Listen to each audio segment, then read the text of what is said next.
नगराध्यक्ष निवडणुका आता सुरू झालेल्या आहेत, पण तुम्हाला माहिती आहे का नगराध्यक्ष नेमका कोण असतो? आपण जेव्हा नगराध्यक्ष हे पद ऐकतो तेव्हा तो फक्त एक राजकीय चेहरा नसतो. ते असतात शहराचे थेट लोकनियुक्त प्रमुख, जे प्रशासनाची सूत्रे हातात घेतात. शहरातील प्रत्येक गोष्टीची, जसे रस्ते, पाणी, वीज आणि स्वच्छता याची दिशा तेच ठरवतात. कर आणि शुल्कामधून गोळा झालेला पैसा हा कुठे आणि कसा खर्च करायचा हे ठरवणारे तेच असतात. शहरातील विकास प्रकल्पांना प्राधान्य देणे म्हणजे तुमच्या जीवनातील सुधारणांना गती देणे. सार्वजनिक आरोग्य आणि दर्जेदार शिक्षण सर्वांना मिळावे यासाठी योजना आखणे ही त्यांची जबाबदारी आहे.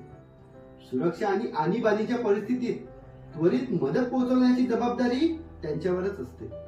थोडक्यात नगराध्यक्ष केवळ पद नाही, ते शहरातील प्रत्येक नागरिकाच्या विश्वासाचा आणि प्रगतीचा आधारस्तंभ आहे. म्हणून नगराध्यक्ष निवडताना पक्ष नाही तर व्यक्तिनिष्ठा बघा, कारण हाच निर्णय तुमच्या शहराचे भविष्य ठरवतो. माहिती आवडल्यास लाईक आणि चॅनलला सबस्क्राईब करायला विसरू नका.